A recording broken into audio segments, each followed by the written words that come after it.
Olá pessoal, tudo bem com vocês? Hoje, dando continuidade ao nosso conteúdo, eu vou falar sobre Pierre Bourdieu e o capital cultural. Pierre Bourdieu ele foi um sociólogo francês que viveu em 1930 a 2002 e ele queria superar os impasses que alguns sociólogos e filósofos tiveram durante a sua vivência, né? No caso, Durkheim, Karl Marx e Max Weber.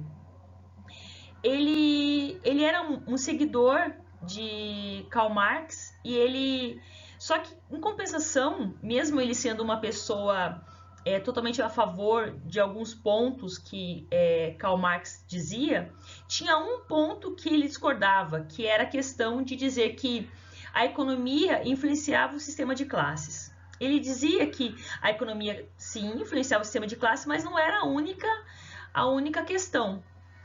Ele dizia também que a sociedade ela vive dentro de um conceito. E como que é esse conceito? O conceito de hábitos.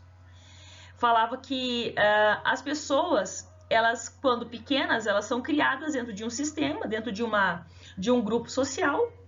E, no caso, quando criança, o grupo social é o grupo social familiar, que é colocado nela alguns valores.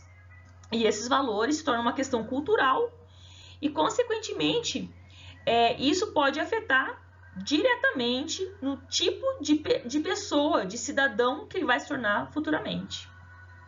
Ele coloca que as pessoas, elas...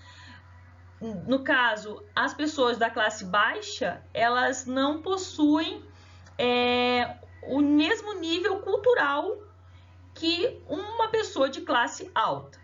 Mas que, lógico, não impede essa pessoa de buscar esse conhecimento. E de onde vêm nossos padrões de comportamentos?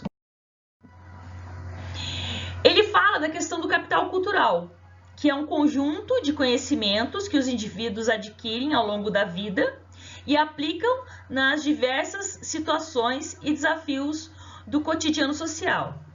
Por exemplo, as pessoas de classe baixa têm uma cultura social, uma cultura diferente da de classe social alta. Por exemplo, a de classe baixa, a sua tendência, né, na grande maioria, é de gostar de romances, de novelas, e já da classe alta gosta, por exemplo, de música clássica, de teatro, de disciplinas que falem sobre filosofia, por exemplo, sociologia, que são disciplinas que fazem com que o indivíduo tenha que buscar mais conhecimento para poder ter uma maior compreensão.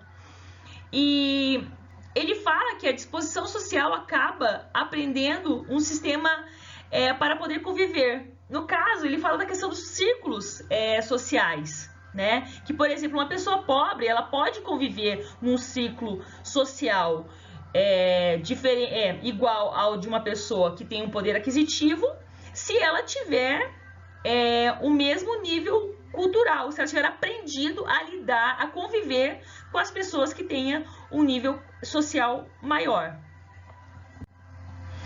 Ele coloca a questão do conceito de hábitos, né, que é o processo de internalização dos valores e dos sistemas simbólicos, né, que eu havia comentado, né, que eu havia falado, é a questão do costume de você, por exemplo, ouvir música clássica. Quem de vocês, por exemplo, tem esse hábito de ouvir música clássica? E vocês sabiam que aquela pessoa que tem o hábito de ouvir músicas clássicas, elas desenvolvem vários sentidos no seu corpo, por exemplo.